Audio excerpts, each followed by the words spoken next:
এবং আমাদের বর্তমানে এই যে ঋণের বোঝা, আমরা যদি আগামীতে আর কোনো ঋণ নাও নেই, তাও এই বোঝা আমাদের শোধ করতে প্রায় 40 বছর সময় লাগবে। এবং বাংলাদেশে একটা সদ্য জন্ম নেওয়া শিশু, তার মাথায় প্রায় 1.5 লক্ষ টাকার ঋণ চাপিয়ে দেওয়া হয়েছে।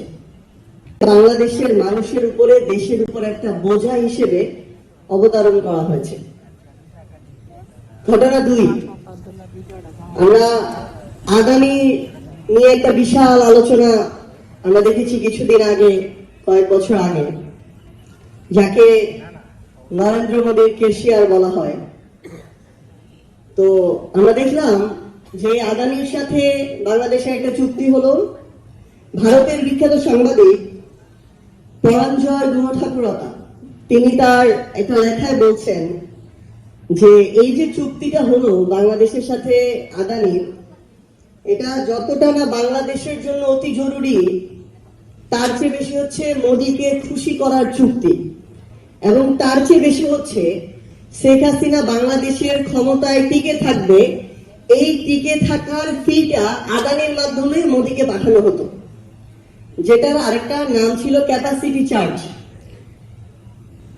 আপনি তার বিদ্যুৎ ক্রয় করেন আর না করেন, প্রতি বছর আপনাকে $450 মিলিয়ন তাকে আপনার ক্যাপাসিটি চার্জ দিতে হতো। এবং তার চেয়ে বড় দুঃখজনক হলেও সত্য যে এটা যখন নীতি বহির্ভূত হচ্ছিল, তখন শুধুমাত্র ওই চুক্তিটা করার জন্য নীতিটার পর্যন্ত পরিবর্তন করা হয়। এইভাবে ক্ষমতায় টিকে থাকার জন্য ঠিকাদারদেরকে, যারা ক্ষমতায় টিকে রাখে, তাদেরকে চার্জ দেওয়া হয়েছে।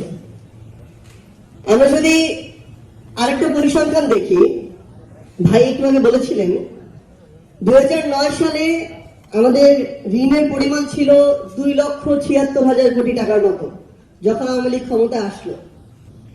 এবং তাদের পতন হওয়ার সময় 24 আগস্টে বাংলাদেশের ঋণ প্রায় 18,36,000 কোটি টাকা,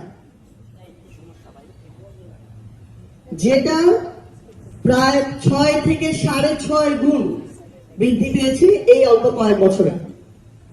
এবং আমাদের বর্তমানে এই যে ঋণের বোঝা, আমরা যদি আগামীতে আর কোনো ঋণ নাও নেই, তাও এই বোঝা আমাদের শোধ করতে প্রায় 40 বছর সময় লাগবে।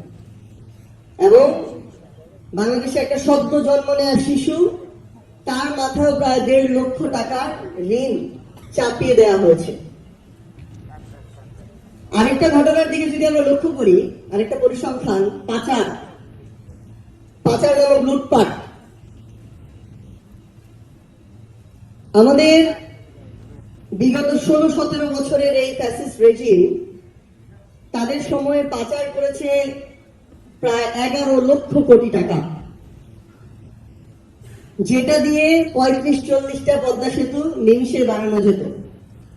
যেই পদ্মা সেতু নিয়ে এত গৌরব, সেখানে প্রায় 30-40% টাকা তারা লুটপাট করেছে। আমরা দেখলাম সেই শেখ হাসিনা গর্বের সাথে নির্লজ্জভাবে বলছে যে তার